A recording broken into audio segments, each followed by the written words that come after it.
কি হলো? তুমি কি আমার উপর এখনো রেগে আছো? আরে বলবে তো, চুপ করে আছো কেন? রেগে আছো? কেন? আমাকে দেখে কি তোমার তাই মনে হচ্ছে? সেটা আমি কি করে বলবো বলো তো? দেখো, দেবী কখন ক্রুদ্ধ হন আর কখন প্রসন্ন হন সেটা তো দেবী নিজেই জানেন। আচ্ছা অঞ্জিত, বলো না, তুমি আমার জন্য কি কি করতে পারো? না, বলো না, কি প্লিজ। আচ্ছা, কি কি করতে পারি? পারো বলো না, প্লিজ প্লিজ। শ্রীময়ী সেনের জন্য অয়নজিৎ নিজের জানও দিতে পারে। আমার জান হাজির ম্যাডাম।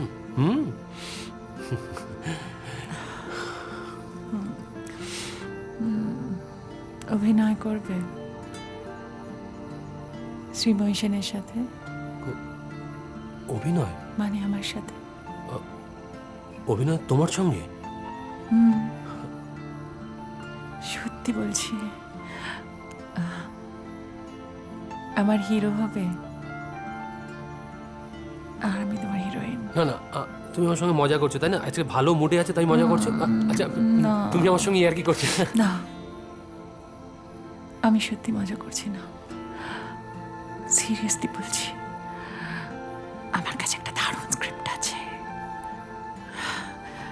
যাতে তুমি হবে আমার হিরো আর আমি হব তোমার হিরোইন। আমাকে ডেকেছিলে? হ্যাঁ, ডেকেছিলাম। কি ভেবেছোটাকে তুমি? হ্যাঁ, কটা সিনেমা দেখিয়েছো বলে কি মাথা কেটে নিয়েছো? হ্যাঁ, কোনো ক্লাস আছে তোমার? নিজের ক্লাস ভুলে গেছো? শোনো, এই মুহূর্তে আমি তোমার মনিব আর তুমি আমার চাকর, এটাই তোমার পরিচয়। নিজের অকাতে থাকবে, ভুলে যেও না। হ্যাঁ,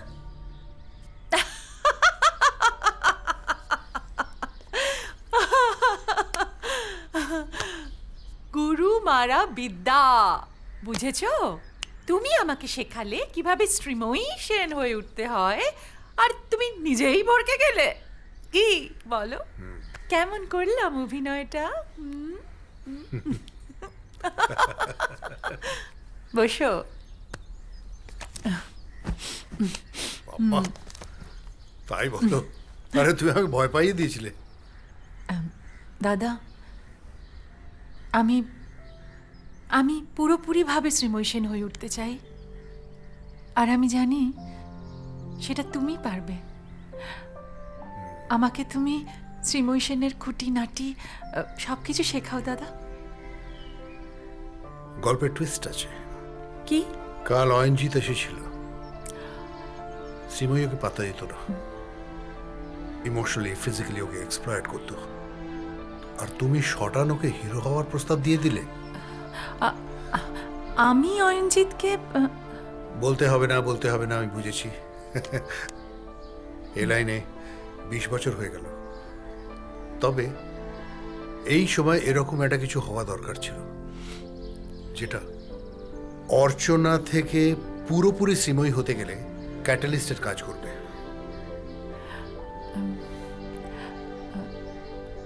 অনিন্দদা, আমি তোমার ভালো চাই শ্রীময়ী। ইয়েস, আজ থেকে তুমিই আমার শ্রীময়ী। শ্রীময়ীকে আমি সব দিক দিয়ে আগলেছি, আর ও আমাকে প্রতি মুহূর্তে অপমান করেছে। যে সম্মান তুমি আমাকে দেখিয়েছো, দিয়েছো, সে সম্মান এখানে আমি কোনোদিন পাইনি। আমি চাই তোমার চাওয়া পাওয়াগুলো যেন ফল পাক। ওকে ওকে।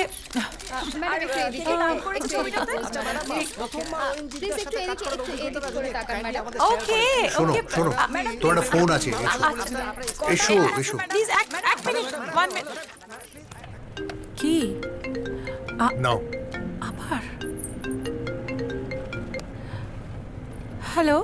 নতুন ছবি সাইন করলে কেন?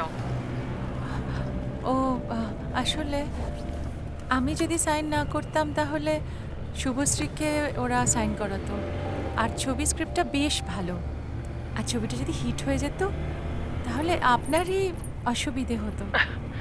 বেশ, তাহলে অয়নজিতের মতো একটা সিরিয়াল অ্যাক্টরকে অ্যাকসেপ্ট করলে কেন অ্যাজ আ হিরো?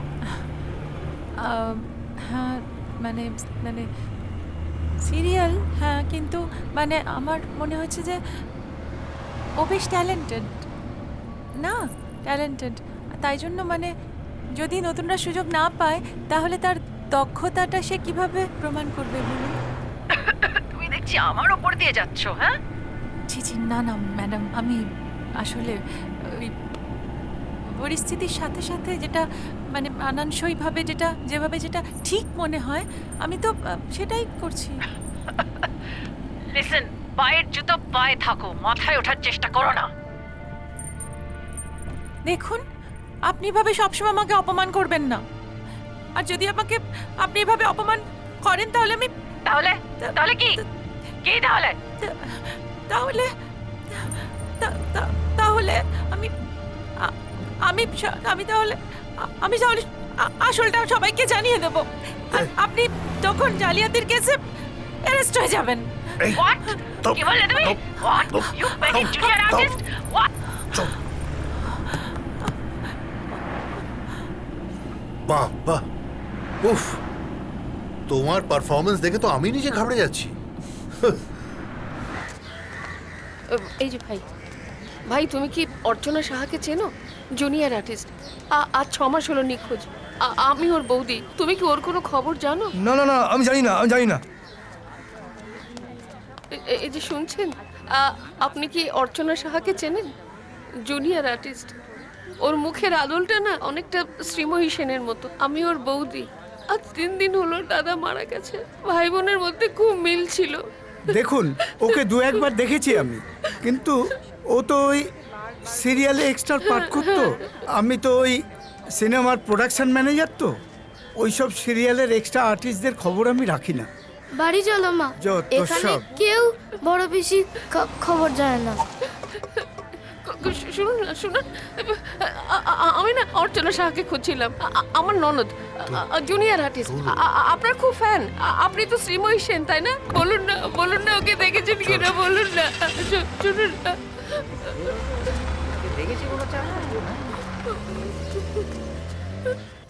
তোকে যেন কেমন অন্যরকম মনে হচ্ছে। তুই তো আগে এসব ছাইপাশ খেতিস না, তবে এখন কেন খাচ্ছিস? আহ আহ রেখাদি, তুমি যাও। ঠিক আছে, তুমিই দেখো, আমি তো কিছু করতেই পারছি না ওর জন্য। এসব কি শুরু করলে? সেলিব্রেশন। কিসের সেলিব্রেশন?